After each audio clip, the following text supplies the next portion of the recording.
Aujourd'hui, j'avais envie de refaire mon autoportrait car c'est un petit peu ma tradition, à chaque nouvelle année, une nouvelle photo. Du coup, j'en profite pour vous emmener avec moi et vous montrer comment j'ai réalisé très simplement ce shooting à la maison. J'ai commencé par chercher de l'inspiration sur les réseaux et dans les magazines.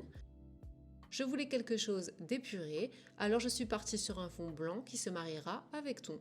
Niveau matériel, j'ai utilisé un trépied et un support pour le fond, qui est tout simplement un drap blanc que je vais bien repasser. Je me suis placée face à une fenêtre tamisée par un store pour avoir une lumière douce et naturelle. Niveau style, j'ai voulu soigner les détails. Un haut noir pour la sobriété, un pantalon à motif pour la couleur et enfin de gros bijoux qui me représentent parfaitement. Pour la mise en beauté, j'ai adoré celle-ci. Donc c'est parti pour un chignon et un maquillage assez léger car je ne me maquille jamais. Ça y est, tout est prêt et il ne me reste plus qu'à poser.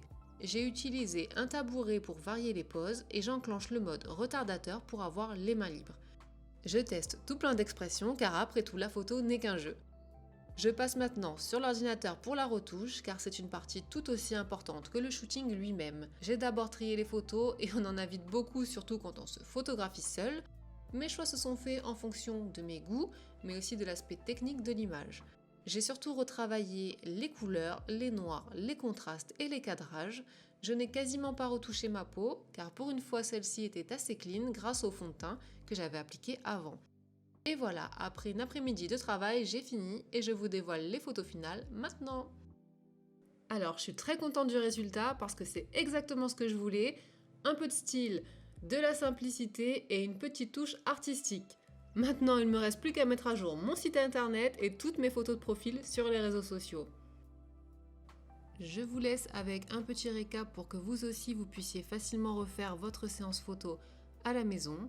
Donc pour cela, préparez votre séance en avance en faisant un mood board, choisissez un concept simple et un fond épuré, privilégiez la lumière douce et naturelle d'une fenêtre par exemple, misez sur les accessoires pour apporter un peu de peps, utilisez un trépied et le mode retardateur de votre appareil photo ou de votre téléphone, et enfin et surtout le plus important, testez des poses, amusez-vous et surtout passez un super moment.